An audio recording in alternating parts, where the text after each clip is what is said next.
Halo anak-anak, selamat berjumpa kembali dengan Bapak.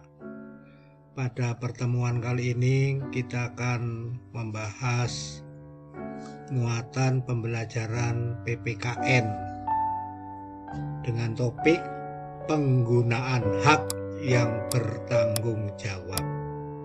Penggunaan hak yang bertanggung jawab. Kita perhatikan ada beberapa gambar yang harus kita bahas. Gambar yang pertama adalah yang ini. Coba perhatikan. Yang menjadi pertanyaan Bapak adalah apakah kawanmu ini sudah mendapatkan haknya untuk memperoleh pendidikan?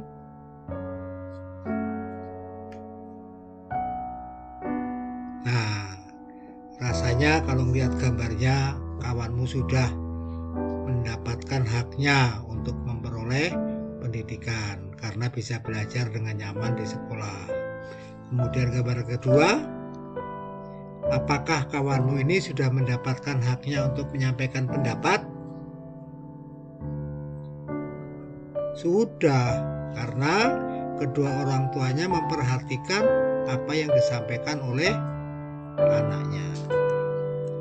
Berikutnya, ada dua gambar lagi. Gambar yang ini perhatikan. Apakah kawan-kawanmu ini sudah mendapatkan haknya untuk memperoleh hidup yang aman? Belum. Karena kawanmu ini mengecek atau membuli.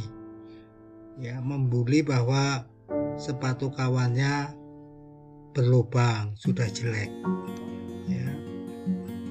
Ini membuli.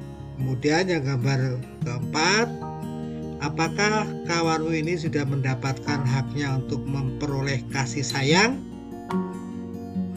Nah, kita lihat, sudah memperoleh belum?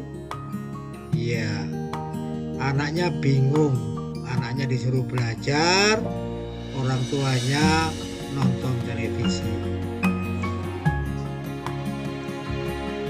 Hak adalah sesuatu yang harus diperoleh setiap orang. Sejak kapan? Sejak lahir. Jadi sejak lahir kita sudah memperoleh hak yang harus kita peroleh. Sebagai contoh nih, anak kamu sedang belajar, nyaman saat belajar di rumah, merupakan hak di rumah.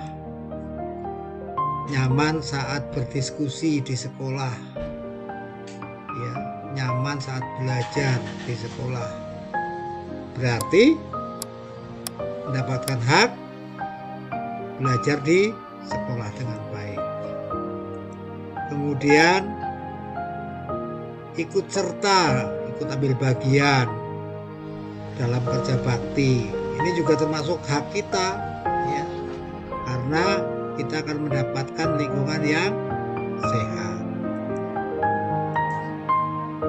Contoh faktor yang mempengaruhi penggunaan hak di lingkungan rumah yang biasanya mempengaruhi adalah kemampuan ekonomi keluarga, aktivitas orang tuanya, dan aktivitas anggota keluarganya. Kemudian di lingkungan sekolah, bagaimana waktu belajarnya, waktu bermainnya, dan aktivitas lain di dalam lingkungan sekolah. Bagaimana di masyarakat, di lingkungan di masyarakat, bagaimana keadaan masyarakat, apakah masyarakatnya mau menjaga kebersihan dan lain-lain. Kemudian usianya, kesadaran masyarakat dalam menjaga keamanan. Ya. Ini juga termasuk faktor yang mempengaruhi kita mendapatkan hak atau tidak dalam kehidupan sehari-hari. Maka kita harus menggunakan hak kita yang bertanggung jawab. Tadi dikatakan bahwa hak merupakan sesuatu yang harus diperoleh setiap orang sejak lahir.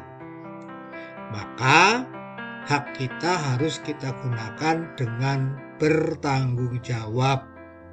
agar tidak merugikan diri sendiri, orang tua, maupun merugikan orang lain. Hak biasanya baru kita peroleh setelah kita melakukan kewajiban. Contohnya, Dedi sebagai siswa, kewajibannya apa? Ya belajar dengan tekun di kelas. Haknya apa?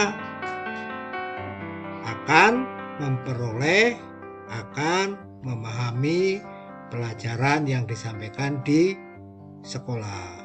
Bagaimana dengan kondisi saat ini? Ya saat ini seperti Bapak ini sedang menyampaikan supaya kalian mendapatkan haknya untuk belajar. Ya.